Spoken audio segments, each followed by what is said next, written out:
স্বাগত একাত্তর জার্নালে, সাথে আছি নবনীতা চৌধুরী। আপনারা জানেন দিনের উল্লেখযোগ্য খবরগুলো নিয়ে আমরা হাজির হই এই অনুষ্ঠানে, আর সেসব খবরের বিশ্লেষণ করবার চেষ্টা করি। শুরুতেই বরাবরের মতো আজকেও দেখে নেব একাত্তরের সর্বশেষ সংবাদ শিরোনাম।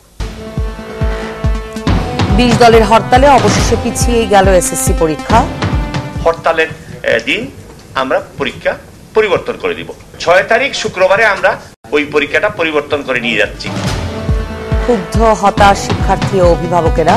একটা পরীক্ষা পিছানো আবার পরে গিয়ে দেওয়া কনসেন্ট্রেশন হয়। আমাদের যে প্ল্যানটা ছিল সেটা সম্পূর্ণ ভেস্তে গেছে। পরীক্ষার্থী প্লাস অভিভাবকদের যথেষ্ট হয়রানি করে। বিএনপি চেয়ারপারসনের কার্যালয়ের সামনে থেকে ফালু আটক, 3 দিনের রিমান্ডে রিজভী। তার নেতা কর্মীদের উদ্বুদ্ধ করেছে এই গাড়ি পোড়ানোর জন্য এবং নাশকতা করার জন্য। নেতা কর্মীদেরকে ভয় পাওয়ার জন্য এইসব মামলা ক্ষমতা দেওয়া হচ্ছে।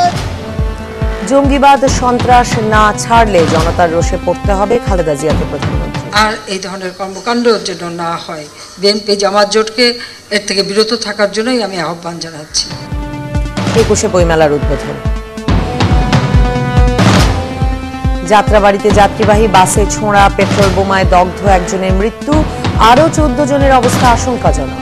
এই 14 জনই কিন্তু খুব ঝুঁকিপূর্ণ অবস্থায় আছেন, যে কোনো সময় খারাপ হয়ে যেতে পারে। আজ আমাদের সাথে একাত্তর জার্নালের টেবিলে যোগ দিয়েছেন বাংলাদেশ ফেডারেল সাংবাদিক ইউনিয়নের একাংশের মহাসচিব এবং নিউজ টুডে নির্বাহী সম্পাদক এম এ আজিজ এবং এসএ টেলিভিশনের বার্তা প্রধান নাজমুল আশরাফ। স্বাগত আপনাদের দুজনকে। এম এ আজিজ, আপনাকে দিয়েই শুরু করি। আপনি বাংলাদেশ ফেডারেল সাংবাদিক ইউনিয়ন একাংশের মহাসচিব এবং আপনার বিএনপির রাজনীতির সঙ্গে একরকমের ঘনিষ্ঠতা আছে, আপনি নিশ্চয়ই সাংবাদিক হিসেবেও পর্যবেক্ষণ করেন।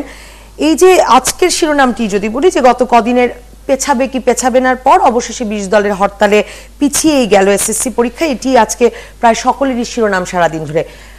20 দলের যে চলমান আন্দোলন চলছে, চলমান লাগাতার অবরোধ চলছে, তার উপরে বাড়তি পাওনা হিসেবে 72 ঘন্টার হরতাল চলছে। চলমান আন্দোলন কতটা ঠিক দিকে এগুচ্ছে, মানে সাফল্যের কতটুকু কাছাকাছি পৌঁছেছেন আপনারা 5ই জানুয়ারি থেকে এখন পর্যন্ত? আপনি যেভাবে উপস্থাপন করলেন মনে হচ্ছে যে আমি বিএনপির কোনো নেতা। আসলে আমি পেশাজীবী সাংবাদিক, সাংবাদিকের ইউনিয়ন করি, তাই বিএফইউজের মহাসচিব। তো সুতরাং আমি প্রফেশনাল হিসেবে ইউনিয়নে তো আবার এটা মানে একটা এক ধরনের সেটা আমার বিশ্বাস ডিফাইন্ড এবং জানাই আছে, সেই অর্থেই বলেছি যে আমার এবং যে কারণে একাংশ বলেছে, তার মানে আরেকটা অংশ আছে। আমার কলিগ নাজমুল আশরাফ, তারও বিশ্বাস আছে, আমারও বিশ্বাস আছে। আপনি জানেন আমরা কি রাজনীতি না, ট্রেড ইউনিয়ন কোনো পলিটিক্স সাবস্ক্রাইব করে না। না, এখনকার ট্রেড ইউনিয়ন গুলো একদম পিওরলি পলিটিক্যাল বেস আছে। মানে পলিটিক্যাল বেস না হলে দুভাগ হতো না ডিউজে। জাতীয় রাজনীতি যেহেতু দুই ভাগ, দেশের জনগণও দুই ভাগ, এই কারণেই হয়তো যারা এই দুই ভাগের যে ভাগে বিশ্বাস করে হয়তো তার অবস্থান হয়ে যায়। আমি এটা নিয়ে আর তর্ক বাড়াতে চাই না, কারণ একদল মির্জা ফখরুল ইসলাম আলমগীরকে আশ্রয় দেবে আর একদল মির্জা ফখরুল ইসলাম আলমগীরকে ধাওয়া দেবে। সো এই হচ্ছে পার্থক্যের জায়গাটা। আপনাকে এটা নিয়ে আমি আর তর্ক বাড়াতে চাচ্ছি না, আপনি পর্যবেক্ষক হিসেবেই বলুন যে আপনি মনে করেন বিএনপি তার আন্দোলনে কতদূর সফলতার দিকে এগিয়ে যাচ্ছে, মানে অবশেষে এসএসসি পরীক্ষাও পিছিয়ে গেল, আন্দোলন কি ঠিক পথে এগুচ্ছে?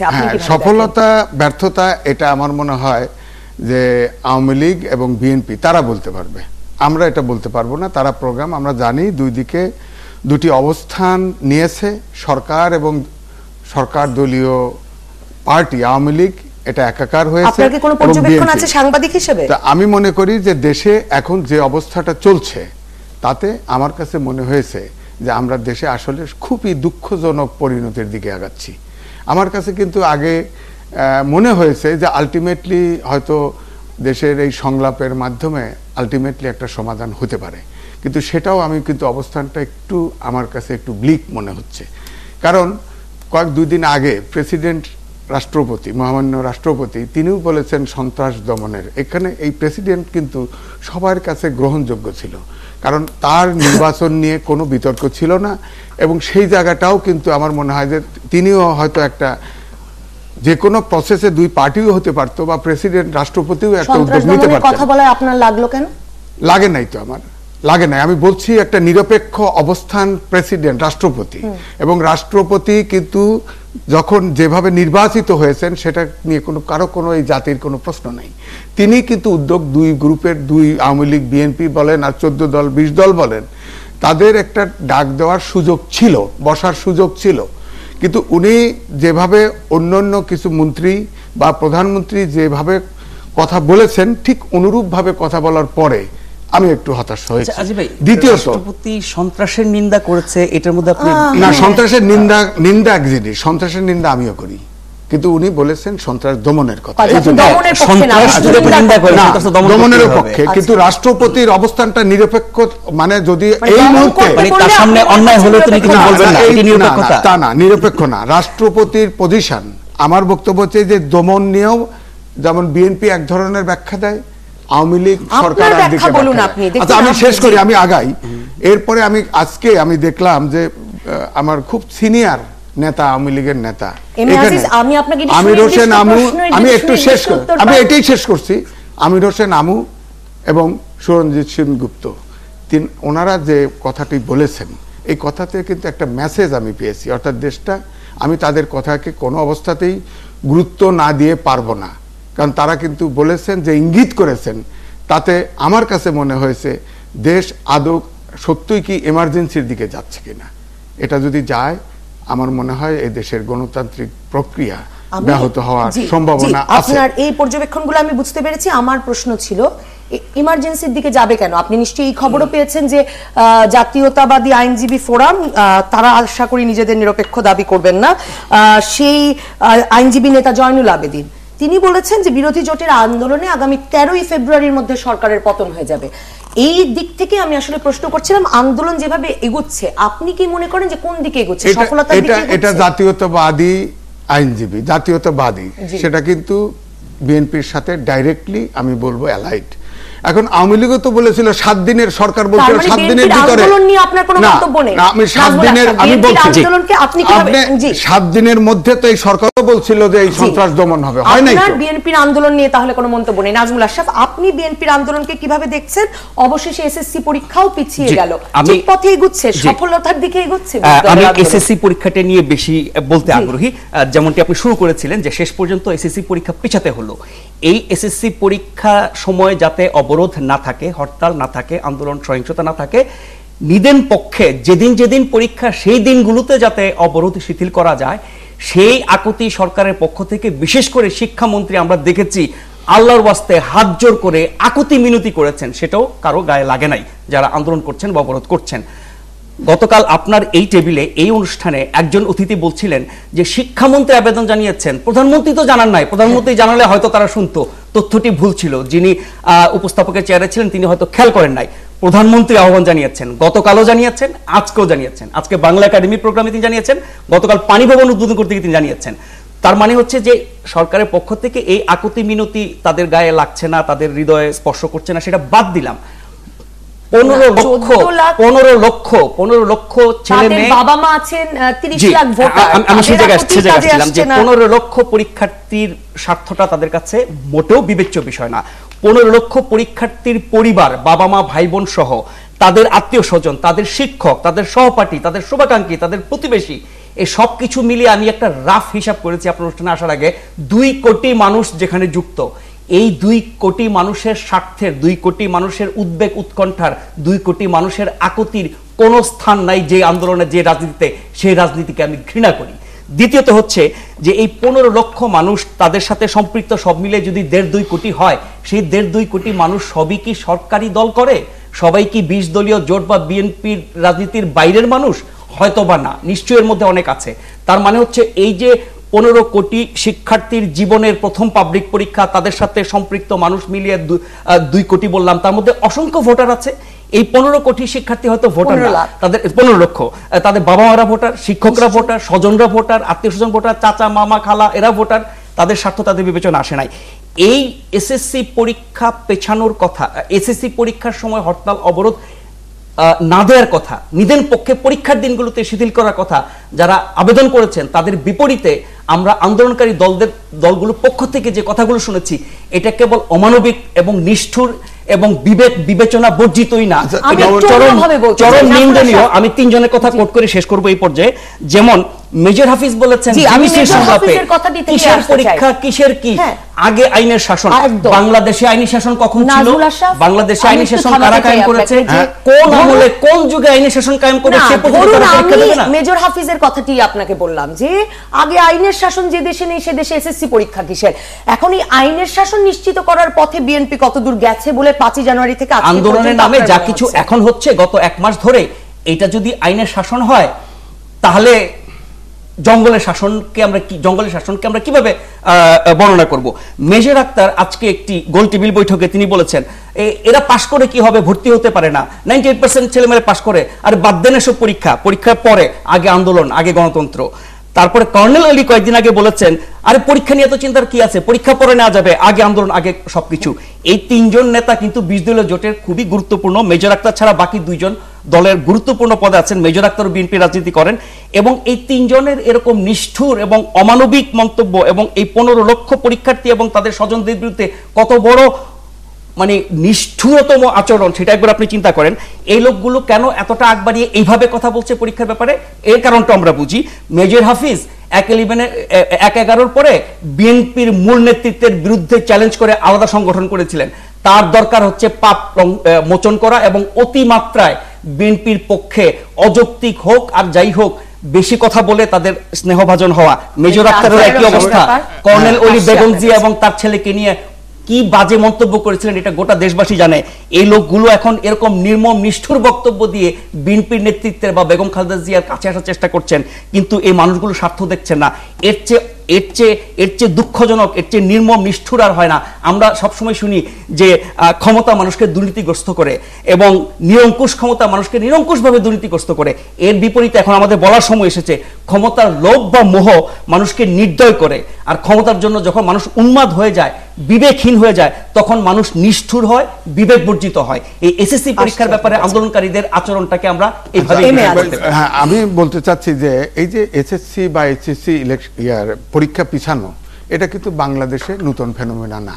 আপনার নতুন পুরানো হোক, আমি বলতে চাই, আমি বলছি ইলেকশনের সময় সামনে যে ইলেকশন পিছানো হলো, এই আপনার এসএসসি পরীক্ষা যে পিছানো হলো, এই পরীক্ষাটাও ঠিক মতো হতে পারবে কিনা এ ব্যাপারেও আমি সন্দেহান। এই জন্য আমি আশা করব যে এসএসসি পরীক্ষার দিনগুলো হতে পারে। এই জন্য আমি আশা করব যে অন্তত পরীক্ষার দিনগুলোতে অবরোধ বা হরতাল যদি তুলে নেওয়া হয়, অন্তত এই 50 লাখ শিক্ষার্থী। কিন্তু ঘটনা হচ্ছে যে নাজমুল আশরাফ সাহেব যেভাবে বললেন যে আপনার 96-তে তো 1 মাস এসএসসি পরীক্ষা পিছানো হয়ে গেছে।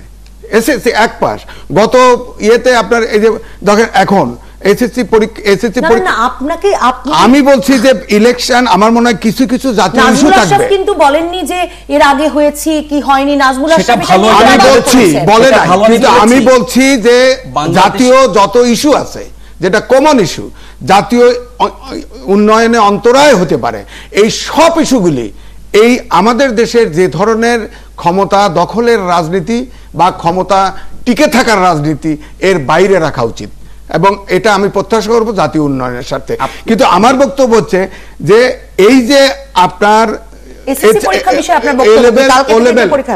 এ লেভেল ও লেভেল পরীক্ষাটা কিন্তু আপনার সেই সময় কিন্তু অবরোধ বা হরতাল কিন্তু যারা পড়ে তারা হচ্ছে সেই শ্রেণীর মানুষ, তাদের স্বার্থ তারা দেখেছে। আর এই 15 লাখ শিক্ষার্থী হচ্ছে সাধারণ গরিব মধ্যবিত্ত।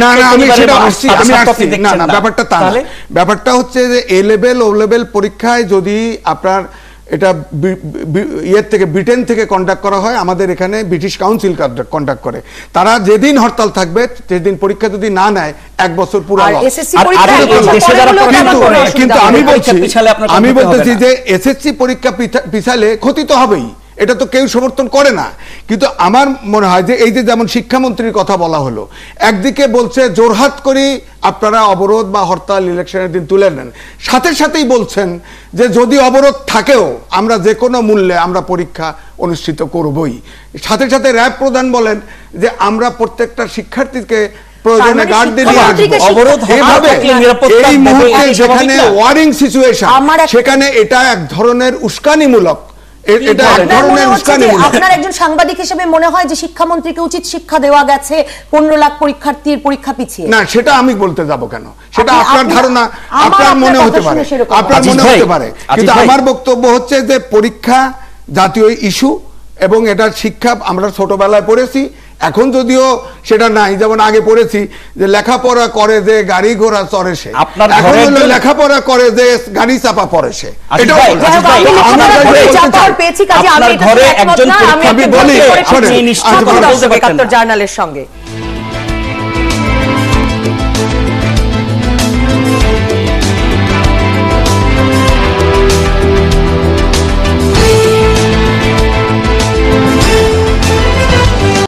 আবারও ফিরে এলাম একাত্তর জানেন। নাজমুল আশরাফ, বিরতির আগে এম এ আজিজ বলছিলেন যে এসএসসি পরীক্ষা পিছিয়ে গেছে, তাতে আপনি ক্ষুব্ধ, আমি ক্ষোভ প্রকাশ করছিলাম, অনেকেই ক্ষুব্ধ, কিন্তু এটা কোনো নতুন ঘটনা নয়, এর আগেও এরকম ঘটনা ঘটেছে, এটি একটি, এই যুক্তিও আমরা শুনি সবসময়, এটি একটি যুক্তি ছিল তার। আর আরেকটি কথা তিনি বলছিলেন যে শিক্ষামন্ত্রী সহ মন্ত্রীরা যেরকম মন্তব্য করছেন তাতে তো আসলে বিএনপি বা মানে অবরোধ হরতালের পথ থেকে সরিয়ে আসার উপায় থাকছে না। না, পরীক্ষার সময় হরতাল অবরোধ না দিতে নিদেন পক্ষে পরীক্ষার দিনগুলোতে শিথিল করতে আবেদন জানিয়েছেন শিক্ষামন্ত্রী। তারপরে সে আবেদনে কোনো কান দেননি, বরং আমি এর আগে যে বলছিলাম কয়েকজন নেতার মুখ থেকে শুনেছি যে পরীক্ষা টরীক্ষা আবার কিসের, এগুলোর কোনো পাত্তা নাই তাদের কাছে, এইসব স্বার্থ, এইসব মানুষের আশা আকাঙ্ক্ষা অনুভূতির কোনো দাম নাই তাদের কাছে। তখন সরকার কি করবে? নিরাপত্তার কথাই তো বলবে। সেই কথাই সরকারের বিভিন্ন মন্ত্রীরা বলেছেন বা পুলিশ বা বিজেপির পক্ষ থেকে বলা হয়েছে, তারা নিরাপত্তা দেবে, কঠোর দমন করবে। এখন আপনি আমাকে বোমা মেরে ফেলবেন, আমি কি এটা বলবো না যে আপনি আমাকে বোমা মারতে আসলে কিন্তু আমিও পাল্টা প্রতিহত করবো আমার নিরাপত্তার জন্য?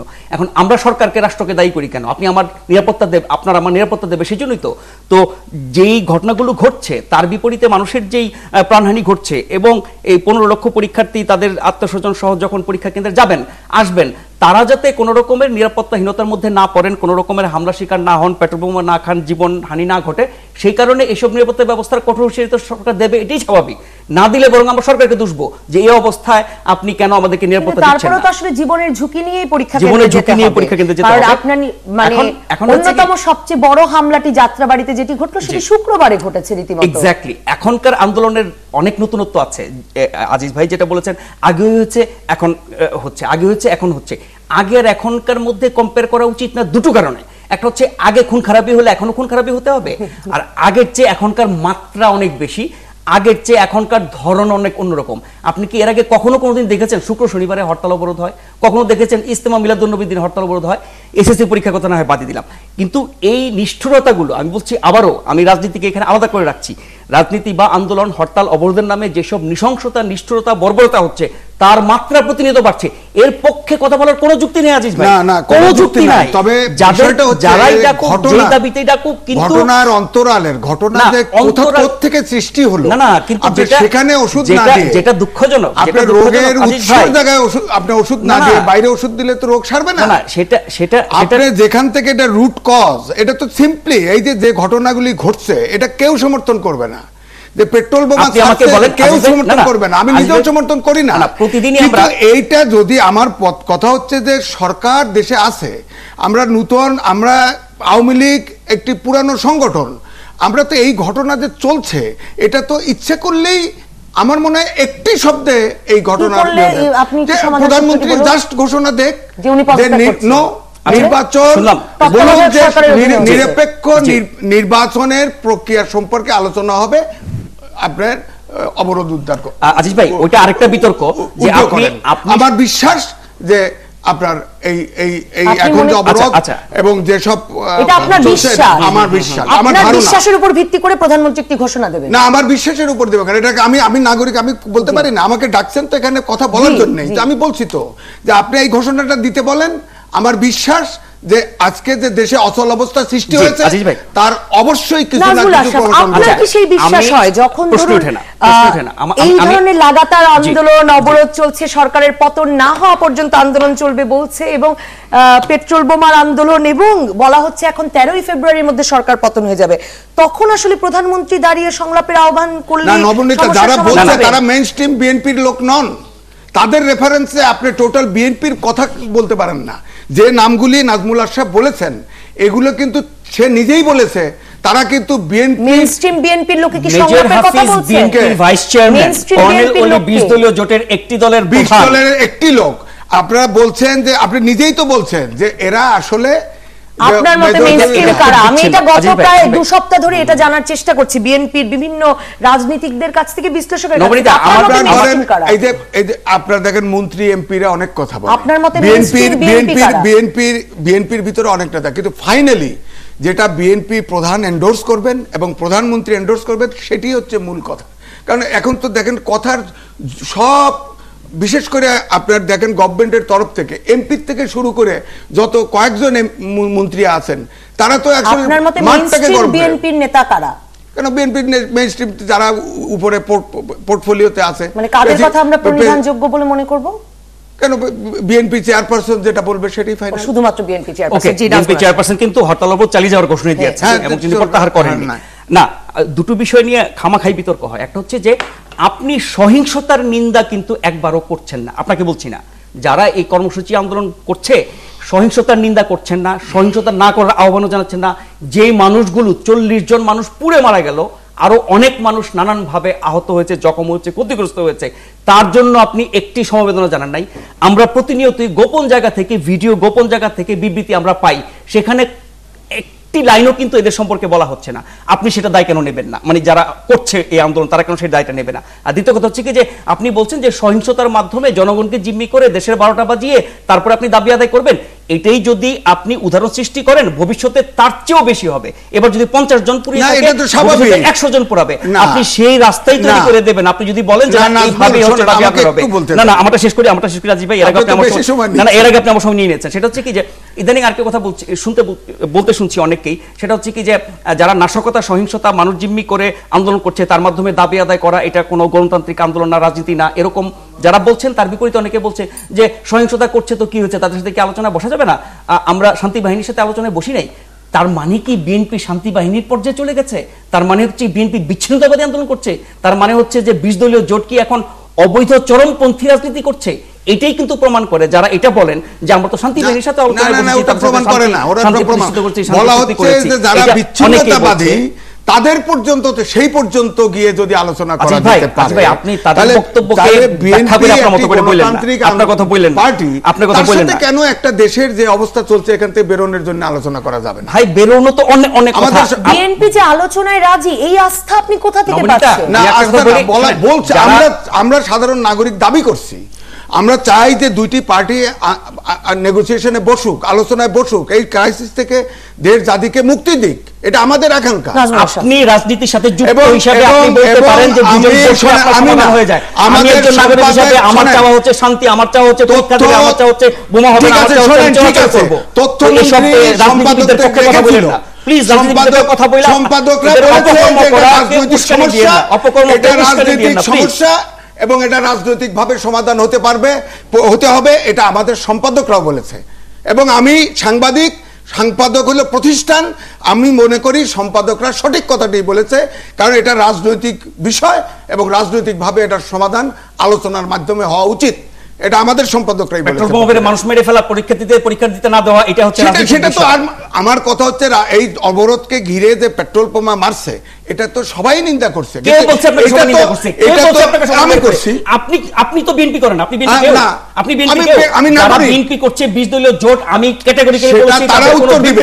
আমার বক্তব্য হচ্ছে যে এটা তো সরকার ইচ্ছে করলে এখন এটাকে বন্ধ করতে পারে, করছে না কেন? আমার কথা হচ্ছে সরকার বন্ধ করছে, সরকার তো আইন শৃঙ্খলা বাহিনী দিয়ে আপনি এখন ইরাক সিরিয়া আপনি বানান, আবার সেটাকে বলবেন যে আমাদের এই দেশের অর্ধেক ধরা পড়ছে শিবিরের লোক, জামাতের লোক, ছাত্রদলের লোক।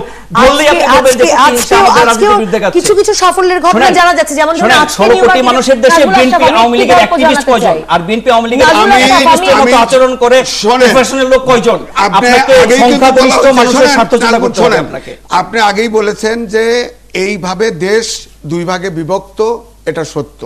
এখন এক ভাগকে আপনি মেরে নির্মূল করে তো কারো কথাই শোনা যাচ্ছে না, কারো কথাই শোনা যাচ্ছে না। M A Aziz, M A Aziz, আপনি বলছেন সরকার চাইলেই দমন করতে পারে। আজকের একটি সংবাদ যদি আমি দমন করতে না, চাইলেই সমাধান করতে পারে। আপনি বলেছেন একটু আগে চাইলে এই সন্ত্রাসও দমন করতে পারে না, চাইলেই এই সন্ত্রাস, এই যে নিরীহ মানুষের উপরে এই সহিংসতা হচ্ছে, সরকার কি হাত গুটিয়ে বসে থাকবে? এই দেশের এটার সমাধান করতে পারে।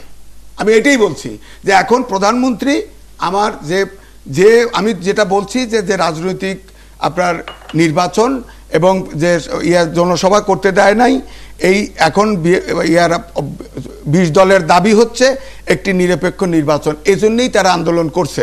আমার ধারণা নির্বাচন কবে না হবে পরে ঠিক হবে, কিন্তু সুষ্ঠু নির্বাচন আপনার 14 দলও চায়, 20 দলও চায়। এই প্রক্রিয়াটা শুরু করলে তাহলেই তো আমার মনে হয় দেশে শান্তিটা আসে। আপনার আলোচনার প্রক্রিয়াটা শুরু করবে। আপনার দল কেন তখন নির্বাচনে গেল না? আপনার দল কেন তখন নির্বাচনে গেল না? নির্বাচনে কারণ জোর করে নির্বাচনে দাবি করছেন। আবার সেই পুরনো কথাই তো যাবে কি শুনে। আচ্ছা ঠিক আছে, আমি আপনাকে বলছি যে নবনীতা, আপনি আমার পদটা ছেড়ে দেন, আমি এখান থেকে যাব, আমরা আবার আজকে শিরোনামে টাকা দেব। আমি মেরে পিটিয়ে আমার রাস্তা করে গেলাম, তারপরে টাকা। এম এ আজিজ, আমার আপনাকে অনেক প্রশ্ন, মানে আমি যে প্রশ্নটি করছি সেটির উত্তর যদি দেন খুব ভালো হবে। আপনি বলছিলেন, আমি আপনাকে আজকের একটি শিরোনাম দেখাতে চাই। এই আমি 11টা সংবাদ যখন পড়ছিলাম তখন আমি প্রথম আলোতে এবং নতুন বার্তা.com এই দুটো জায়গায় এখনকার শিরোনামটি হচ্ছে যে নিউ মার্কেটে এক যুবদল নেতা বাসে আগুন দিয়ে পালানোর সময় পুলিশ তাকে তার হাঁটুর নিচে গুলি করেছে, সে আহত অবস্থায় এখন ঢাকা মেডিকেলে চিকিৎসাধীন আছে। এই খবরটির প্রতিক্রিয়া কি আপনার? সে যদি বোমা মেরে, সত্যি যে বোমা মেরে এবং হাতে নাতে ধরা পড়ে থাকে তার বিচার হবে, আইন, দেশের প্রচলিত আইনে বিচার হবে। এটা তো সমর্থন করার কিছু নাই, দেশের প্রচলিত আইনে যা বিচার হয় তাই হবে। কিন্তু যাদেরকে ধরছে তার প্রতিবাদে আবার হরতাল দিচ্ছে, সেটা তো এই যে এইরকম আরো কিছু ঘটনা দেখা যাচ্ছে যেখানে জনগণ পেট্রোল বোমা হামলাকারীদের ধরিয়ে দিচ্ছে। শুধু ঢাকায় নয়, ঢাকার বাইরেও এই ঘটনা ঘটছে এবং কিছু কিছু ক্ষেত্রে আইন শৃঙ্খলা রক্ষাকারী বাহিনীও ঘটছে। অবশ্যই আশঙ্কার এবং এক রকমের শঙ্কার ব্যাপার, বিশেষ করে মানবাধিকার কর্মীদের তো রয়েছেই, কারণ আবার কিছু কিছু ক্রসফায়ারের ঘটনাও ঘটছে। একে আবার যেন ক্রসফায়ার মানবাধিকার সংগঠন দেশি বিদেশি এদের চেয়ে ভণ্ড আর কিছু হতে পারে না। আমি প্রশ্নটি করেছিলাম, আপনি উত্তর দেননি, এখন আমি নাজমুল আশরাফের উত্তর মানবাধিকার, শুনেন, মানবাধিকার সংগঠনগুলো দেশি বিদেশি, এরা কি উদ্দেশ্যে কি করে, কখন কি বলে সেগুলো আমরা কম বেশি জানি। আপনি একজন সহিংসতা করতে গিয়ে যদি পুলিশের হাতে, র্যাবের হাতে নিহত হয়, তার জন্য আপনি বক্তৃতা বিবৃতি দিয়ে ফাটায় ফেলেন, আর নিরীহ মানুষ যার কোনো অপরাধ নাই, ক্রসফায়ার কিন্তু ধরা পড়ে না, ক্রসফায়ার হচ্ছে তাকে ধরে নিয়ে তারপরে তাকে হত্যা, শেষ করতে দেন। আর নিরীহ মানুষ যার কোনো অপরাধ নাই, যে এই পক্ষেও না ওই পক্ষেও না, সরকারের না বিরোধী দলের না, আন্দোলনের নাই দমনেও নাই, তাকে যখন পেট্রোল বোমা মারি আপনি মেরে ফেলতেছেন, তার পক্ষে আপনার মানবাধিকার সংগঠনগুলো কোথায় থাকে? তাদের মানবাধিকার তখন কোথায় থাকে? আপনার আমার মানবাধিকার নাই, যারা রাজনীতি করবে শুধু তাদেরই মানবাধিকার। এই অসভ্য মানে এর মানবাধিকার সংজ্ঞা তারা কোথেকে পেল? মানবাধিকার, শোনেন, মানবাধিকার হচ্ছে একটি লোক যদি আপনার বিচার প্রচলিত আইনে তার বিচার করেন, কিন্তু তাকে ধরে নিয়ে গিয়ে ক্রসফায়ার করবেন, এটা তো মানবাধিকার লঙ্ঘন অবশ্যই। তার তো আপনাকে আত্মপক্ষ সমর্থনের সুযোগ দেওয়া হলো না, আপনি প্রচলিত আইনে তাকে বিচার করেন। আপনাকে আমি আরেকটি জিনিস নিয়ে প্রশ্ন করতে চাই, সেটি প্রথম আলোর শিরোনামেও রয়েছে যে এখন রুহুল কবির রিজভী আহমেদ গ্রেফতার হওয়ার পর সালাউদ্দিন আহমেদ, তিনি আবারও বিএনপির পক্ষে বিবৃতি দিচ্ছেন, যুগ্ম মহাসচিব। তিনি বলেছেন যে খালেদা জিয়ার গুলশান কার্যালয়ে ইন্টারনেট, টেলিফোন, কেবল নেটওয়ার্ক ব্যবস্থা পুনঃস্থাপন করা হয়নি, কাজেই এসব সেবা দ্রুত পুনঃস্থাপন না করা হলে অবিরাম হরতাল অবরোধ কর্মসূচি দেওয়া হবে। আমরা জানি যে বিদ্যুৎ ফিরে এসেছে খালেদা জিয়ার অফিসে, কিন্তু ইন্টারনেট এবং টেলিভিশনের কেবল নেটওয়ার্ক ব্যবস্থা এখনো পুনঃস্থাপিত হয়নি। কাজেই এইগুলো না হলে অবিরাম হরতাল অবরোধ কর্মসূচি আসতে যাচ্ছে। এই প্রসঙ্গে আপনার এই প্রসঙ্গে এটা বিষয়টা দুইটা। একটা হচ্ছে একটা দেশের বৃহৎ দলের প্রধান, তার অফিসে বিদ্যুৎ, ইন্টারনেট লাইন, টেলিফোন কেটে দেওয়া, এটা অমানবিক এবং সিভিক রাইটস ভায়োলেশন। কারণ তিনি ওই বাড়ির কিন্তু বিদ্যুৎ বিল, টেলিফোন বিল, পানির বিল দিয়ে থাকেন, তার এইভাবে যে আপনার দেশাকে বলে আপনার লাইন কেটে দেওয়া, এটা মানবতা বিরোধী। আমি মনে করি এটা মোটেই উচিত হয় না, এটা নাগরিক যে সিভিক রাইটস সেটাও ভায়োলেশন। এখন পলিটিক্যাল পার্টির চিফের বাড়িতে আপনার এই সংযোগগুলো বিচ্ছিন্ন করা হয়েছে। তখন যদি তারা পার্টি যদি প্রোগ্রাম দেয় সেটা তাদের বিষয়, সে ব্যাপারে তো আমার এখন পার্টির চিফকে আপনি অবরুদ্ধ করবেন, সেখানে বালির ট্রাক বসাবেন তার নিরাপত্তার কারণে, তাহলে তো দেশের প্রধানমন্ত্রী তো তার চাইতে আরো বেশি ইম্পর্টেন্ট, তাহলে তাকে সিলেটের নুড়ি পাথরের ট্রাক তার পিছে পিছে দিয়ে তার সিকিউরিটি দেন না, তাহলে সমান করেন।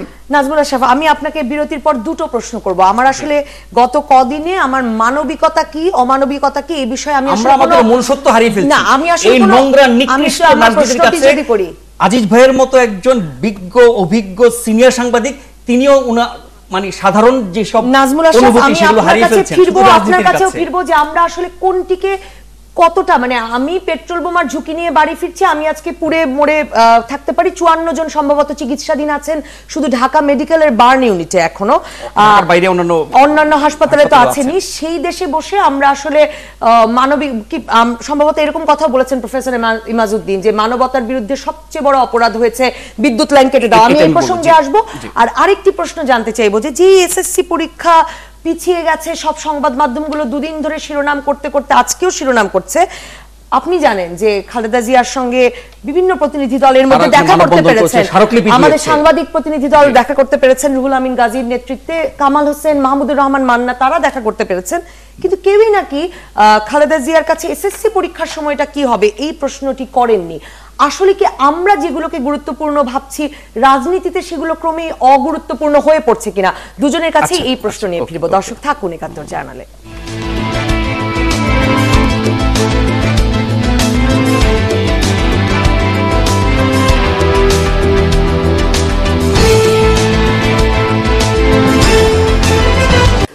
আবারও ফিরলাম একাত্তর জার্নালে।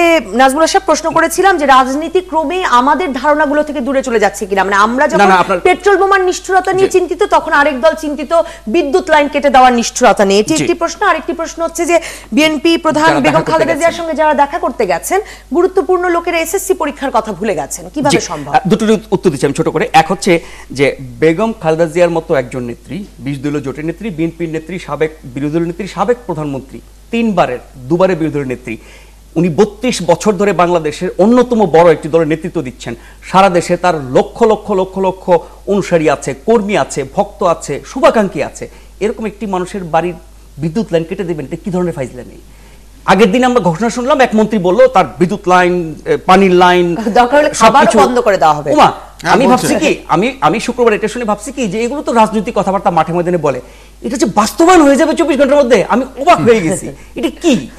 এটা একটা চরম বাজে দৃষ্টান্ত স্থাপন করলো, খুবই নিন্দনীয় একটা বিষয়, বলার অপেক্ষাই রাখে না, সবাই নিন্দা করছেন। আমার মনে হয় না যে এর পক্ষে একটা মানুষ বলতে পারবেন খালেদা জিয়ার চরম শত্রু এটা বলবেন না। কিন্তু একজন মানুষের বাড়ির বিদ্যুৎ লাইন কেটে যাওয়া যদি ডক্টর এমাজউদ্দিন আহমেদ, বিশিষ্ট রাষ্ট্রবিজ্ঞানী, ঢাকা বিশ্ববিদ্যালয়ের সাবেক উপাচার্য, বিএনপির প্রতি যথেষ্ট সহানুভূতিশীল একজন বুদ্ধিজীবী, অনেক শ্রদ্ধেয় একজন ব্যক্তিত্ব, অনেক বড় একজন লেখক, ছোটবেলায় আমরা তার লেখা বই পড়েছি, সেই ব্যক্তি যদি বিদ্যুৎ সংযোগকে বলেন যে নিকৃষ্ট নিষ্ঠুর আচরণ, আর মানুষ পুড়িয়ে মারাটাকে তিনি কিছুই বললেন না, তার মানে হচ্ছে আপনি রাজনীতি করেন অথবা রাজনীতির পেছনে থাকেন, আপনি সরাসরি কোনো দল করেন অথবা কোনো দলের অনুসারী হন, আপনি সরাসরি কোনো দলের পদ বহন করেন অথবা বিএনপি বা আওয়ামী লীগ সমর্থিত কোনো সংগঠনের নেতা হন, সবার মধ্যেই আমার মনে হয় বিবেক লোপ পাচ্ছে, কাণ্ডজ্ঞান লোপ পাচ্ছে, সাধারণ মানুষের স্বার্থ, মানবতা, ভদ্রতা, সৌজন্য কোনো কিছুই থাকছে না। এরই কারণে আপনি যেটা বললেন যে অনেক বড় বড় ব্যক্তিরা বেগম খালেদার সাথে দেখা করতে গেছেন, তারা কেউই এসএসসি পরীক্ষার ব্যাপারে তাকে একটি প্রশ্ন করতে পারলো না, বিষয়টা উত্থাপন করতে পারলো না, অনুরোধ করতে পারলো না। তার অর্থ হচ্ছে এই যে ওই রাজনীতির অঙ্গনে ঢুকলে বোধহয় মানুষ আর মানুষ থাকে না, সাধারণ মানুষের স্বার্থ, তাদের চিন্তা, তাদের ভাবনা, তাদের মনোভাব তারা বুঝতে পারেন না, পড়তে পারেন না। আমরা বলতে বাধ্য হচ্ছি রাজনীতি যারা করছেন ক্ষমতায় থেকে এবং ক্ষমতার বাইরে, তারা প্রতিনিয়তই জনবিচ্ছিন্ন হচ্ছেন এবং এই জনবিচ্ছিন্নতার দায় তাদেরকে কোনো না কোনো একদিন শোধ করতে হবে। আর শুরুতে যেটা বলছিলেন, ইদানিং আমরা কারো কারো মুখে অনেক কিছু শুনছি, যেটা আজিজ ভাই শুরুতে বলছিলেন যে এই আন্দোলনের মাধ্যমে দাবি আদায় হবে, তিনি আশাবাদী। কে যেন আপনি বলে যে 13 তারিখ একটি সময়সীমা ঘোষণা করেছেন, খুবই ভয়াবহ লক্ষণ। 1-11 বেশি দিন হয় নাই, রাজনীতির নামে, আন্দোলনের নামে, আমি আবারও বলছি আন্দোলনের নামে বাড়াবাড়ির ফলই কিন্তু ১-১১ হয়েছিল। এর ফল কিন্তু দুই নেত্রী, দুই দল, রাজনীতিবিদ কারোর জন্য সুখ করছিল না। এবং ওই সময়টাতে আমরা সবাই গণমাধ্যমে কাজ করেছি, আমরাই একমাত্র সোচ্চার ছিলাম রাজনীতির পক্ষে, রাজনীতিবিদদের পক্ষে, নেতানেত্রীদের পক্ষে। মোটেও হয় না, মোটেও হয় না। আমাদের সঙ্গে সংযুক্ত হবেন একজন অতিথি আছেন, সাবেক পরিচালক বিজিএমইএ শেখ আতিয়ার রহমান দীপু। তারা বলেছেন যে কোনো মূল্যে একটা সমাধান চান ব্যবসায়ীরা। সেই প্রসঙ্গ নিয়ে তার সঙ্গে কথা বলবো। এম এ আজিজ, ক্রমেই আসলে সাধারণ মানুষ, ব্যবসায়ী, মানে জনগণের যে চিন্তা, সেই থেকে রাজনীতিবিদরা এবং রাজনীতির সুবিধাভোগীরা দূরে সরে যাচ্ছেন কিনা? দূরে ধরেন, আমি যেটা বলবো, যেটা চলছে অবরোধকে ঘেরাও করে আপনার যেভাবে পেট্রোল বোমা ছাড়া দেশের ব্যবসা বাণিজ্য, এক্সপোর্ট ইম্পোর্ট, সাধারণ মানুষের আপনার একদম কর্মহীন হয়ে পড়া। যেমন এখন বিজেএমইর একজন নেতা আছেন, গার্মেন্ট ইন্ডাস্ট্রিতে আমাদের এখানে জিডিপিতে তাদের কন্ট্রিবিউশন যে সেই এক্সপোর্ট হতে পারছে না। নিঃসন্দেহে দেশ আজকে কিন্তু সাংঘাতিক বিপদগ্রস্ত। এর থেকে আমাদের পরিত্রাণ হওয়া উচিত। সেই জন্যই তো আমি বলছি যে জিদাজিদি নয়, ক্ষমতায় থাকা বা ক্ষমতা দখল করা নয়, এখন দেশ এবং জাতিকে বাঁচানোর জন্য খুব দ্রুত আপনার সংলাপের মাধ্যমে এটার সমাধান করা উচিত। শেখ আতিয়ার রহমান দীপু, স্বাগত আপনাকে ৭১ জার্নালে। আপনারা যে কোনো মূল্যে সমাধান চান, এরকম সব সময়ই আমরা দেখেছি যে ব্যবসায়ীরা একত্র হয়ে বসে এই সমাধান চান, কারণ আসলে অনেকটা ক্ষতি আপনাদেরকে গুনতে হয়, আপনাদেরকে সহ্য করতে হয়। কি ধরনের সমাধান চাইছেন আপনারা, কি ধরনের সমাধান আশা করছেন? এর আগেও তো অনেক কাকুতি মিনতি করেছেন, কোনোদিন তো আপনাদের কাকুতি মিনতিতে কোনো সমাধান আসেনি। ধন্যবাদ আপনাকে নবনীতা, যে প্রশ্ন আপনি করেছেন। আসলে তো আমরা তো এদেশের খেটে খাওয়া মানুষ, আমরা হিসাবের রাজনীতিবিদদের হিসাবে আমরা আছি কি না এটাই আমাদের সন্দেহ আছে।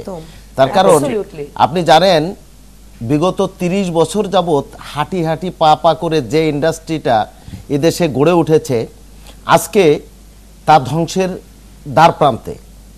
মানে ৪০ লক্ষ লোক যে কর্মসংস্থান দিয়েছে যে বিজিএমইএ বা অ্যাপারেল সেক্টর, আজকে তার অবস্থান হুমকির মুখে।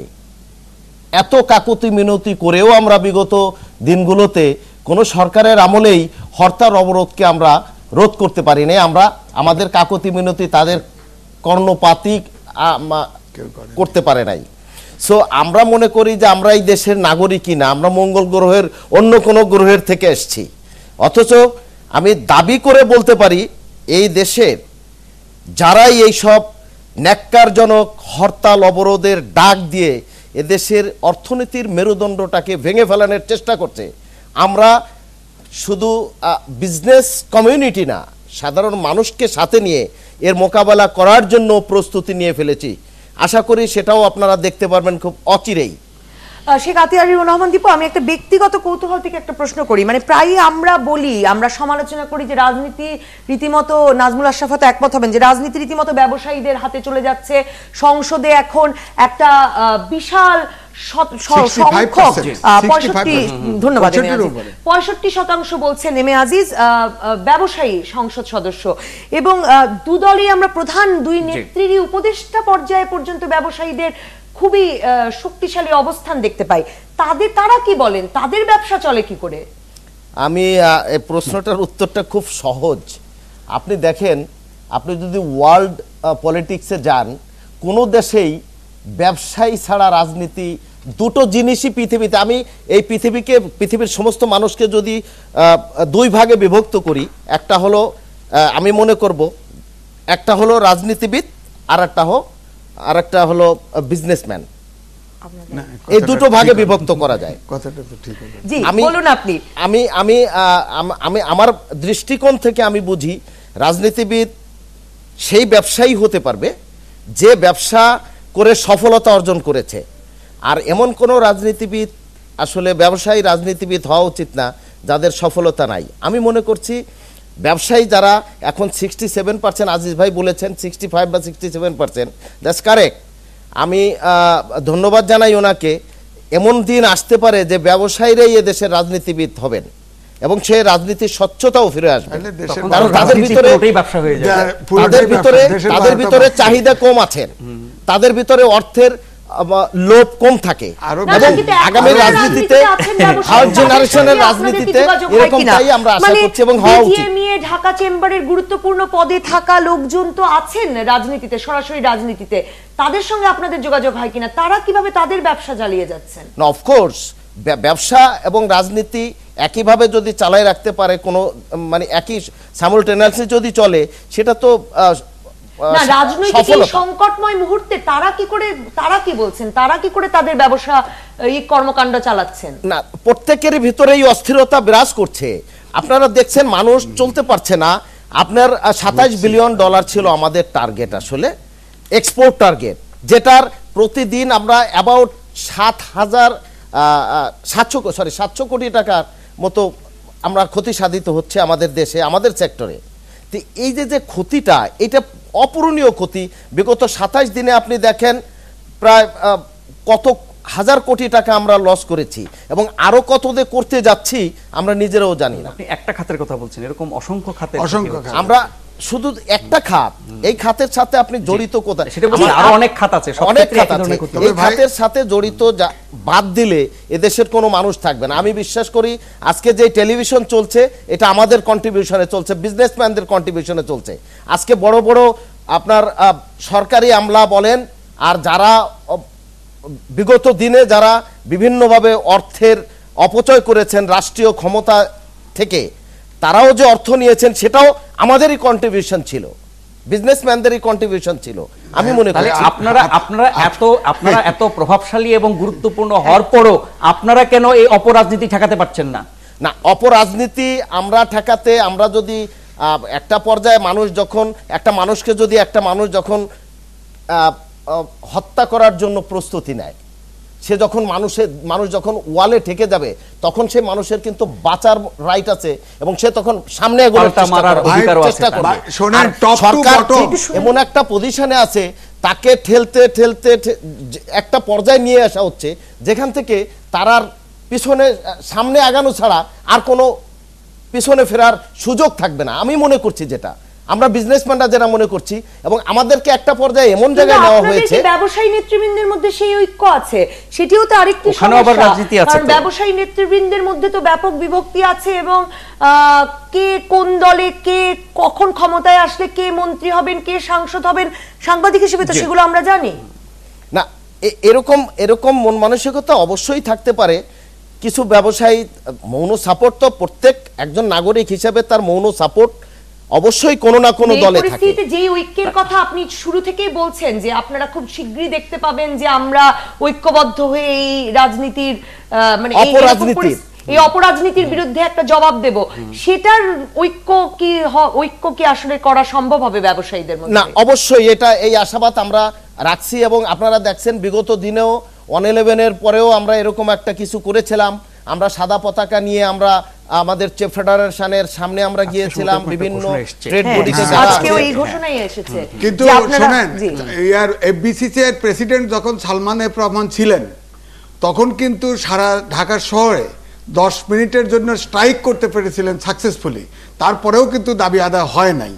আসলে রাজনীতিটা যেখানে গিয়ে পৌঁছাইছে, মানে অসহনশীল পর্যায়ে যে পর্যায়ে গিয়ে পৌঁছাইছে, সেখানে আপনাদের আন্দোলন যে সাকসেসফুল হবে এটাও কিন্তু আমরা আশাবাদ ব্যক্ত করতে পারছি না। আর দ্বিতীয়ত, টপ টু বটম আপনারাই রাজনীতিতে 65 ভাগ, আপনারা কেন এটা নিয়ন্ত্রণ করতে পারছেন না? তারপরে আরো আমাদের আমরা দুজন বসে আছি, একটু প্লিজ শোনেন। আমি দিতে চাই আজিজ ভাই, শোনেন, কোনো না কোনো রোশনি আপনার ভিতরে আছে। আমি আপনার আলোচনাগুলো শুনতেছিলাম, আপনার কথার, আপনাদের মতো যারা, আমরা তো এত বুদ্ধিমান না, আপনাদের মতো যারা বুদ্ধিমান হয়ে এদেশের সাংবাদিক বা সৃজনশীল মানুষ বলে আমরা যারা জানি, তাদের পক্ষ থেকে তারা যখন এই টেলিভিশনের পর্দায় বসে যখন পক্ষপাতিত্বের সুরে কথা বলেন, আমি মিন করছি না, আমি এদেশের সুশীল সমাজ বলতে যারা আছেন তাদেরকে মিন করছি, যারা এই ধরনের কথা বলছেন, এই কথার উস্কানিতেও কিন্তু এদেশের রাজনীতির ঠান্ডা হওয়ার মতো পরিবেশ আসে না। আমি sorry for my language Aziz ভাই, আমরা যদি সকলে মিলে এই দেশটার অর্থনীতির চাকাকে সচল রাখি, এবং অর্থনৈতিক মেরুদণ্ডটাকে ভেঙে ফেলানোর চেষ্টা না করি, তাইলে আপনাদের সকলের ঐক্যমত হতে হবে। তার ভিতরে প্রথম শ্রেণীর মানুষ হবেন আপনারা, যারা এই চেয়ারে বসে বড় বড় টক শো করে মানে এই ধরনের আন্দোলনকে উৎসাহিত করেন। রহমান দীপু, আপনাকে ধন্যবাদ আমাদের সঙ্গে সংযুক্ত হবার জন্য। আমরা আসলে আশা করি ব্যবসার চাকা সচল থাকবে, পরীক্ষা সময় মতো হবে এবং আমরা নিরাপদে বাড়ি থেকে বেরোবো, বাড়িতে ফিরবো। দর্শক, আবার ফিরছি একটা বিরতির পর।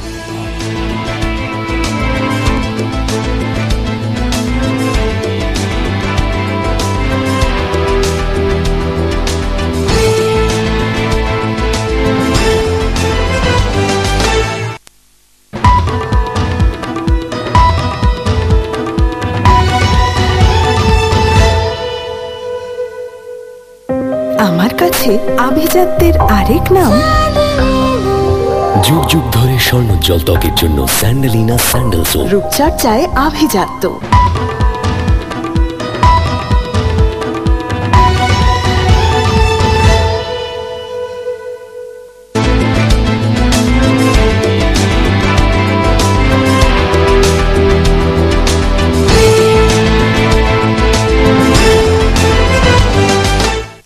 আবারও ফিরে এলাম একাত্তর জার্নালে। কয়েকটি পত্রিকার শিরোনাম দেখে নিয়ে আলোচনায় ফিরতে চাই। আমাদের হাতে আছে সকালের খবর, তিস্তায় প্রবাহ অস্বাভাবিক কম, চুক্তি সই না হওয়া পর্যন্ত যৌক্তিক পরিমাণ পানি চেয়েছে ঢাকা। যাত্রাবাড়িতে বাসে পেট্রোল বোমা হামলার 9 দিন পর গতকাল ঢাকা মেডিকেলের বার্নিনিতে আরেকজন মারা গেছেন এবং বার্নিন সুবর্ণ যমুনা এক্সপ্রেসে পেট্রোল বোমা হামলা, মানে ট্রেনেও হামলা চলছে। এবং খালেদার উপদেষ্টা ফালু আটক হয়েছেন গতকাল। আর আওয়ামী লীগের ভেতরে সংলাপের চিন্তা আসছে। গত বছরের শেষ দিন 31শে December BNP chairperson Khaleda Zia আসু নির্বাচন চেয়ে 7 দফা দাবি তুলে আলোচনার জন্য সরকারের প্রতি আহ্বান জানানোর সঙ্গে সঙ্গে আওয়ামী লীগ তা প্রত্যাখ্যান করেছে। এখন সরকার এসএসসি ও সমমানের পাবলিক পরীক্ষা পেছানোর পর দৃশ্যত চাপে পড়েছে বলে লিখছে সকালের খবর। অবরোধের মধ্যেও পরীক্ষা চালানোর কথা বললেও আজকে পেছাতে হচ্ছে হরতালের কারণে। এইরকম পরিপ্রেক্ষিতে আওয়ামী লীগের ভেতরে সংলাপের চিন্তা আসছে বলে লিখছে সকালের খবর। 7 বছর পর খুলেছে সৌদি শ্রমবাজার। অনেক খারাপ খবরের মধ্যেও এটা অনেক বড় একটা খবর। কোনো মন্তব্য করতে চান না?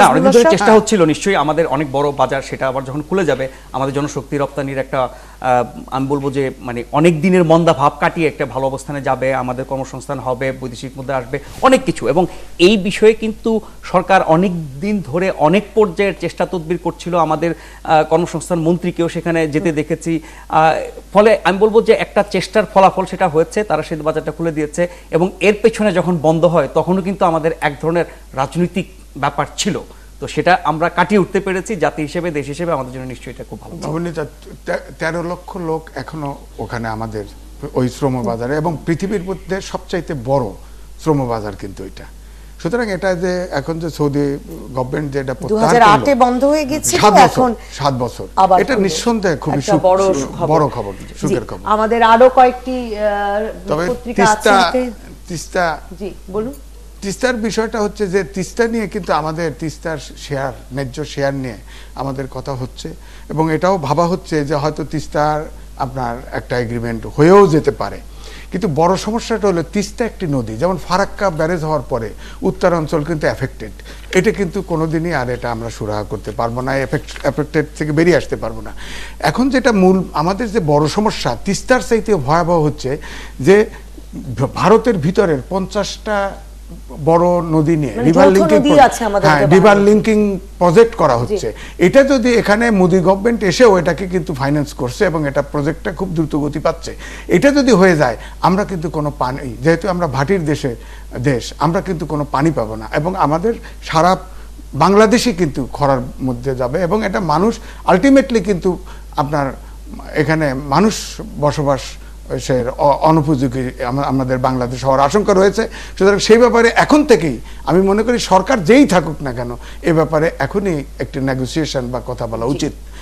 ভোরের কাগজের প্রধান শিরোনাম, হরতালে পেছালো পরীক্ষা। প্রধান ছবিটি বাংলা একাডেমির অমর 21 গ্রন্থমেলার উদ্বোধনী অনুষ্ঠানে বক্তব্যরত প্রধানমন্ত্রী।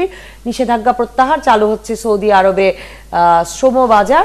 এই খবরটি উপরের দিকেই রেখেছে সবগুলো, মানে এই ভোরের কাগজও। দেশ স্বাভাবিক, জরুরি অবস্থা কেন আসবে এমন প্রশ্ন করেছেন স্বরাষ্ট্র প্রতিমন্ত্রী। রাজধানীতে ঢিলেঢালা হরতাল, মাঠে নেই বিএনপি। জি, এই খবরগুলো রয়েছে।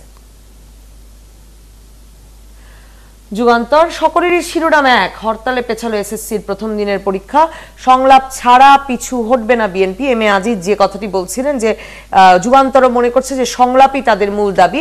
আন্দোলনের চাপে এসএসসি পরীক্ষা পিছিয়ে দেওয়াকে নৈতিক বিজয় হিসেবে দেখছে বিএনপি নেতৃত্বাধীন 20 দলীয় জোট। একই সঙ্গে দাবির মুখে 24 ঘন্টার আগেই খালেদা জিয়ার গুলশান কার্যালয়ে বিদ্যুৎ পুনঃসংযোগ দেওয়াকেও আন্দোলনের বিজয় হিসাবে আশাবাদী করে তুলেছে নেতাকর্মীদের। এর সঙ্গে যোগ হয়েছে সংকট নিরসনে আলোচনায় বসতে দেশি বিদেশি চাপ। এই পরিস্থিতি যুগান্তর তুলে ধরেছে এবং লিখছে যে সংলাপ ছাড়া বিএনপি পিছু হটবে না। তাদের মূল ছবি জাতীয় প্রেসক্লাবের সামনে পরীক্ষার সময় হরতাল অবরোধ না দেওয়ার দাবিতে শিক্ষার্থীদের মানববন্ধনে। সচিবালয়ে গতকাল হাতবোমা হামলা হয়েছে, এই খবরটিও রয়েছে। বাংলাদেশ প্রতিদিন, নাশকতায় পাকিস্তানি কূটনীতিক, জঙ্গিদের অর্থদাতা জড়িত জাল রুপি তৈরিতেও ঢাকা থেকে বহিষ্কারের সুপারিশ। বাংলাদেশে নাশকতার সঙ্গে সরাসরি জড়িত পাকিস্তান দূতাবাসের এক কূটনীতিক, ঢাকায় পাকিস্তান হাইকমিশনের সহকারী ভিসা কর্মকর্তা, দীর্ঘদিন ধরে বাংলাদেশে জঙ্গি কর্মকাণ্ডের সমন্বয় ও অর্থায়ন করছেন। এটা সম্ভবত বাংলাদেশ প্রতিদিনের এক্সক্লুসিভ একটি খবর, যেখানে তারা বলছে যে পাকিস্তান হাইকমিশনের এই ব্যক্তি নাকি আইএস এর অন্যতম সংগঠক। এছাড়া বাংলাদেশে নিষিদ্ধ ঘোষিত হিজবুত তাহরির, আনসারুল্লাহ বাংলা টিম এবং জামায়াত শিবিরকেও তিনি পৃষ্ঠপোষকতা করছেন। এই খবরটি এক্সক্লুসিভ বাংলাদেশ প্রতিদিনের। আর গোলটেবিল বৈঠক হয়েছে RTRI এর, সেখানে বক্তারা বলেছেন সন্ত্রাস কঠোর হাতে দমন করতে হবে।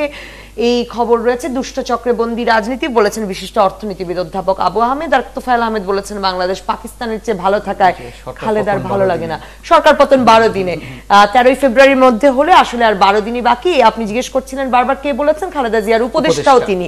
আমি জাতীয়তাবাদী আইনজীবী সমিতির পরিচয়টি পড়ছিলাম, তিনি খালেদা জিয়ার উপদেষ্টাও বটে। অ্যাডভোকেট জয়নুল আবেদিন এই ডেডলাইন দিয়েছেন। আমাদের অর্থনীতি, তারেক নেতাকর্মীদের নির্দেশ দিতে পারছেন না, খালেদা জিয়া নাতনিদের পাঠিয়ে দিলেন বাসায়। এই খবর দিচ্ছে আমাদের অর্থনীতি যে বিএনপি চেয়ারপারসন বেগম খালেদা জিয়া তার বড় ছেলে তারেক রহমানের সঙ্গে সরাসরি কোনো যোগাযোগ করতে পারছেন না। সরকার তার টেলিফোন ও মোবাইল ফোনে কথা বলার সুযোগ বন্ধ করার কারণে।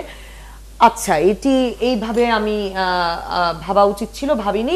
সেদিক থেকে আরেকটি অন্যরকম, আমি ভাবছিলাম যে শুধু দেশের নেতা কর্মীদের সঙ্গেই বা নেত্রী যোগাযোগ রাখছেন কিভাবে, মানে মোবাইল ফোনে, কারণ আমরা শুনছিলাম যে মোবাইল ফোনে তিনি আসলে বিভিন্ন রকম মন্তব্য করছিলেন বা যোগাযোগ রাখছিলেন দলের গুরুত্বপূর্ণ নেতাদের সঙ্গে, কিন্তু এর ফলে তার পুত্রের সঙ্গেও তার যোগাযোগ আসলে বিচ্ছিন্ন হয়ে গেছে এবং নেতাকর্মীদেরও নির্দেশ দিতে তারেক রহমানের অসুবিধা হচ্ছে। এই খবরটি লিখছে আমাদের অর্থনীতি। আর সেই স্বাধীনতা না পাওয়ার আক্ষেপ শেখ হাসিনা 21শে বইমেলায় গিয়ে জানালেন যে সরকারের সর্বোচ্চ পদে থাকায় নিয়মের কড়াকড়িতে এখন ছেলেবেলার মতো বইমেলায় ঘুরে শেখ হাসিনা সেই স্বাধীনতা যাদের আছে তাদের প্রতি ঈর্ষা প্রকাশ করেছেন প্রধানমন্ত্রী। আর চলমান সংকটের সমাধান সংলাপ নয়, ফর্মুলাতেই যে সেটা তারা করতে বাধ্য করাবে। সমাধানের কোনো সম্ভাবনা দেখতে পারছে না, এখন তারা টানা আন্দোলন চালিয়ে যাওয়ার সিদ্ধান্ত নিয়েছে। এই কারণে দ্রুত লক্ষ্যে পৌঁছানোর জন্য তারা দ্রুত ফর্মুলা বের করার চেষ্টা করছে, যে ফর্মুলার মাধ্যমে সরকারের উপর দেশের জনগণের ও আন্তর্জাতিক মহলের চাপ বাড়বে। এই থেকে আবার আলোচনায় ফিরে, অবিরাম হরতালের হুমকি বিএনপি, সরকার 12 ইউনিটকে আওয়ামী লীগের প্রচার কেন্দ্র বানিয়েছে। নাজমুল আশরাফ, একটা ফর্মুলার কথা তো আমরা 2013, 2012 শেষ থেকে বলে আসছিলাম। এটা কিন্তু আপনার 5 জানুয়ারি নির্বাচনের আগে অনেক আলোচনা হয়েছে এবং সেগুলোর খবর আমরা সবাই জানি, কিন্তু তখন তো একটি পক্ষ কোনোভাবেই তাদের অবস্থান থেকে একচুল নড়েনি, সে কারণে সেটি হয়নি। এখন 1 বছর বা 13 মাস পরে যদি তারা উপলব্ধি করেন যে সেই ফর্মুলাটা ভালো ছিল বা সেখানে যদি গিয়ে একটা সমঝোতা হয়, জাতি বেঁচে যাবে। এখন দুই দলের মারামারিতে সাধারণ মানুষ কেন পিষ্ট হচ্ছে, দেশ কেন 12টা বাজছে, মানুষের কেন প্রাণহানি হচ্ছে, সেটা নিয়ে আমরা কথা বলি। যে কোনো মূল্যে যদি তারা একটা আপোষে আসতে পারে সেটা ভালো কথা, কিন্তু যেটুকু দেখি বুঝি বা অতীতের ফলাফল যা দেখেছি আমরা সংলাপ সমঝোতার, তাতে করে যেই পর্যায়ে দুটি দল আছে, যেসব বিষয় তাদের মধ্যে বড় বড় বাধা হয়ে আছে এবং যেই বাস্তবতা তৈরি হয়েছে, আগামীতে যা কিছু হতে পারে সবকিছু যদি আপনি বিবেচনা নেন, আমি তো সমঝোতা সংলাপের মাধ্যমে, আলোচনার মাধ্যমে খুবই শান্তিপূর্ণ সমাধানের কোনো সুযোগ আমি দেখি না। এখন ধরেন এই যে কিছুক্ষণ আগে আপনি গুরুত্বপূর্ণ কথা বলেছিলেন, আপনি লক্ষ্য করেছেন কিনা যে সরকারের দুজন মন্ত্রী সম্ভবত বলেছেন যে সাংবিধানিক ভাষাটা কি ব্যবহার করেছেন, সাংবিধানিক প্রশাসনিক সকল বিকল্পই ব্যবহার করতে হবে যাতে জরুরি অবস্থার ইঙ্গিত রয়েছে। পরিস্থিতি স্বাভাবিক করতে বা এই সহিংসতা দমন করার জন্য সাংবিধানিক যত ব্যবস্থা আছে সেটা ইঙ্গিত, সেটা আমি তখন বলছিলাম। আলটিমেটলি যদি ওই পথে যায় তাহলে রাজনীতির কি হবে, আন্দোলনকারীদের কি হবে, বা যারা ক্ষমতাসীন তাদের কি হবে সেটা আমরা জানি না, হয়তো আশঙ্কা করতে পারি। কিন্তু আপনি যে বলছেন যে সমঝোতা কি নিয়ে হবে, আরেকটি নির্বাচন কি একমাত্র সমঝোতার বিষয় হতে পারে? তার সাথে সংশ্লিষ্ট আরো অনেক বিষয় আছে। আরেকটি নির্বাচন হলে আইনি শাসন পাবেন, এই গ্যারান্টি আপনাকে কে দিল? আপনি জঙ্গিদের নিয়ে, জামাত শিবিরকে নিয়ে আপনি সরকার গঠন করে আপনি আইনি শাসন কায়েম করবেন, এটা কি মানুষ বিশ্বাস করবে? তো ফলে অন্য অনেক রাজনৈতিক সমস্যা আছে, দুটি দল এবং জোটের মাঝে, দুটি নেত্রীর মাঝে অনেক ধরনের বিষয় আছে, সেগুলোর সমাধান শান্তিপূর্ণভাবে হয়ে একটি সমঝোতার মাধ্যমে হাসতে হাসতে দুদল বাড়ি যাবে এবং আরেকটি নির্বাচন হবে এবং নতুন সরকার ক্ষমতায় আসবে, এত সহজভাবে দেখার না সব ঠিকই আছে, আমি ঠিকই আছে। যেমন একবার এম এ জলিল এবং মান্নান ভূঁইয়া কোন সমঝোতা সফল হয়েছে আমাকে বলেন? এখন সেই নিনিয়ান থেকে শুরু করে এবং ফখরুল ইসলাম আলমগীরও কথা বলেছে, হয় নাই। কিন্তু তাই বলে আমরা কিন্তু আশাহত হতে পারি না, কারণ সংলাপ ছাড়া তো সমাধান সম্ভব না। এখন যেভাবে দুই দল যেভাবে আপনার অনড় অবস্থান নিয়েছে, এখান থেকে বেরোতে হলে তো হয় একটা রেফারি লাগবে, অথবা তারা নিজেরা একটা সময় যেভাবেই হোক, যে চাপেই মনে করি দেশ জাতির প্রয়োজনে হোক আর নিজেরা চাপ অনুভব করে হোক, আলটিমেটলি তো আলোচনায় আসতে হবে, আলোচনার টেবিলে আসতেই হবে। নাহলে যারা রাজনীতি করেন তারা তো দেশ জাতির জন্যই করেন। কিন্তু এখনকার অবস্থা দৃষ্টে দুই দলের, অর্থাৎ দুইটা ফোরামেতে মনে হচ্ছে কি নিয়ে সংলাপ হবে আজিজ ভাই? না, সংলাপ হবে যে অন্তত পক্ষে এখন যেটা আছে, ধরেন একটা হলো শর্ট টার্ম, একটা হলো লং টার্ম, যে আমরা তো আসলে গণতন্ত্রকে প্রাতিষ্ঠানিক রূপ দিতে পারি নাই। আমার কোলে একটা শর্ট টার্ম হলে এই ক্রাইসিস থেকে বেরিয়ে আসা, ক্রাইসিস থেকে বেরিয়ে আসলেই নির্বাচন কবে হবে সেটা পরের ব্যাপার। করা যেতে পারে যে প্রধানমন্ত্রী এখন একটা অফার দিতে পারে, আসুন আমরা নির্বাচন প্রক্রিয়া বিষয়ে আলোচনা করব, আপনারা অবরোধ তুলে নেন, আলোচনা শুরু হোক। তারপরে ধরেন ইলেকশন কমিশন আছে, ইলেকশন আপনার ধরেন ইলেকশনের যতগুলো প্রক্রিয়া আছে, প্রক্রিয়া নিয়ে আলোচনা হবে। এটা হয়তো সময় নিতে পারে, কিন্তু আমাদের এখান থেকে বেরোনোর তো একটা স্কোপ, একটা উইন্ডো তো লাগবে। এছাড়া অন্য কোনো পন্থায় হলেও আমাদের আপত্তি নাই। আমার কথা হলো যে দেশের যে অচল অবস্থা, দেশের অর্থনীতিকে এডিবি কিন্তু বলেছে যে অন্তত 1 থেকে 1.5% জিডিপি ফল করবে এবারে, যদি তৈরি করলো তারা থামলেই তো বেরিয়ে আসে। তৈরি কিন্তু কনস্টিটিউশন দেখেন, আপনি বলেন যে আপনার কোর্ট, হাইকোর্ট রায় দিল, সুপ্রিম কোর্ট যে দুইটা কেয়ারটেকার নির্বাচন হতে পারে, ওই জায়গা থেকে আদেশ না, ওটা পার্লামেন্টে অনুমোদন করতে হবে, ঠিক আছে। কিন্তু শোনেন, সুরঞ্জিত সেনগুপ্ত ডেপুটি ছিলেন, সবার মতামত নিলেন, আওয়ামী লীগ পর্যন্ত বলেছে ঠিক আছে আর দুটা ইলেকশন আপনার কেয়ারটেকারের মধ্যে, অথবা দেখা গেল যে বর্তমান প্রধানমন্ত্রী ফুট করে জোর করে একটা কনস্টিটিউশন অ্যামেন্ড করে ফেললেন।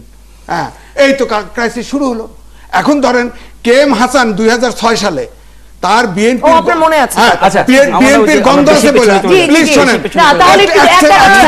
বিষয়ে হয়তো আপনি মনে করিয়ে দিতে চাইবেন যে কিভাবে তত্ত্বাবধায়ক সরকার ব্যবস্থাটি আসলে বাংলাদেশে রিডান্ডেন্ট হয়ে গেল এবং অপ্রয়োজনীয় এবং বিতর্কিত হয়ে গেল, সেটি তো 11 সৃষ্টি করে না। কোর্টের রায়ে যেহেতু বলে, কোর্ট কিন্তু অ্যাবান্ডন করে নাই।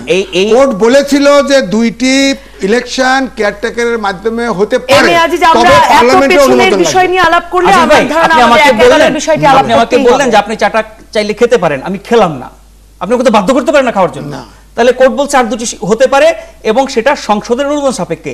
ওই সংসদের সংখ্যাগরিষ্ঠ লোক এটাকে মনে করে নাই, তাই করে নাই। না, সংসদে তো নেয় নাই, এটা সংসদে পাস হয়েছে, সেই না সংসদে তো নেয় নাই, তার আগেই তো পাস করলা। 2 যে এটা তাহলে সব সাংবাদিক, আপনি মনে করছেন যে সেই কারণে এই পুরো যে আন্দোলন চলছে এবং এই যে, না সেই কারণ বলছি না, সেটাও একটা ওয়ান অফ দ্য রিজন। কারণ হচ্ছে কে এম হাসানকে যখন চিফ ইলেকশন কমিশন করা হয়, তার গায়ে বিএনপির গন্ধ ছিল, তাকে আওয়ামী লীগ মেনে নিতে পারে না, আন্দোলন ওখান থেকে শুরু হলো। অবসরের বয়স বাড়ায়া তাকে চিফ জাস্টিস, শেখ হাসিনা বানানোর পুরো গন্ধ আছে, সেখানে তো যেতে তো একটা আপত্তি করতেই পারে।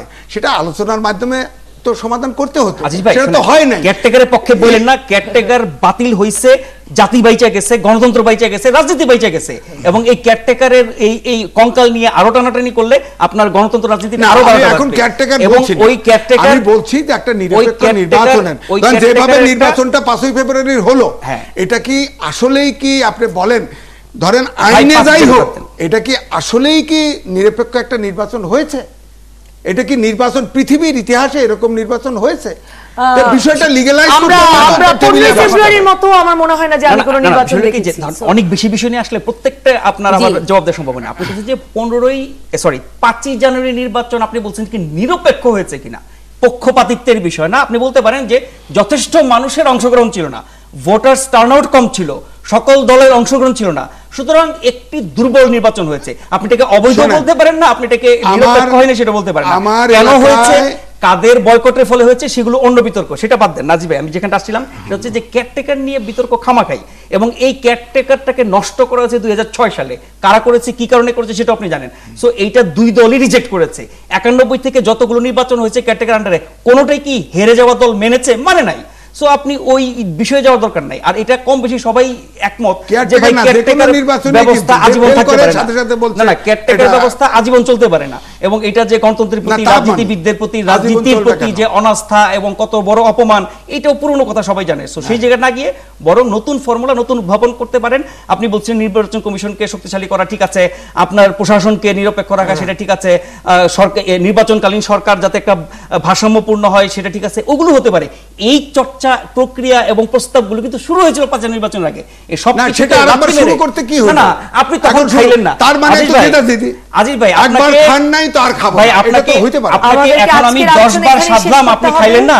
এরপরে আমি আপনাকে 10 বার সাধলাম, এই চাটা খান, আপনি খাইলেন না, আমি চাটা ফেলে দিলাম, এরপর আপনি বলে ফেলাই দিলেন কেন, আমাকে খেতে দিতে হবে। তাহলে অবরোধকে কেন্দ্র করে এভাবে মরতে থাকুক। আপনি কি মনে করেন বিজেপিদের এই যে গণগ্রেপ্তার, ক্রস ফায়ার, এই যে রাষ্ট্রীয় সন্ত্রাস চলতে থাকুক, আপনি আমি হয়তো কোনো মতে জীবন আমাদের বংশধররা এই দেশে বেঁচে থাকতে পারে। শুনেন আজিজ ভাই, এই দেশ এটা সিরিয়া, ইরাক, সিরিয়া, আমার একটা বলতে দিতে হবে যে শুনেন, এই নোংরা রাজনীতির পক্ষে বললেন না, বিবেক সম্মত মানুষ এটা বলতে পারে না। আমি দুইটারই বিপক্ষে, এটা অমানবিক, নিষ্ঠুর, জঘন্য রাজনীতি, জঘন্য রাজনীতি, এর পক্ষে বলার কোনো মানে হয় না, এর পক্ষে বলার কোনো মানে হয় না। এবং সঠিক করছে না। হ্যাঁ, না না ভাই, একজন মারছে, আরেকজন তার বিরুদ্ধে ব্যবস্থা নিচ্ছে, দুটো এক হতে পারে না। ধন্যবাদ দর্শক আপনাদের যারা সঙ্গে ছিলেন 71 জার্নালে। আগামীকাল একই সময়ে আবারও 71 জার্নাল দেখবার আমন্ত্রণ জানিয়ে আমি নবনীতা চৌধুরী বিদায় নিচ্ছি। থাকুন সব সময় 71-এর সঙ্গে।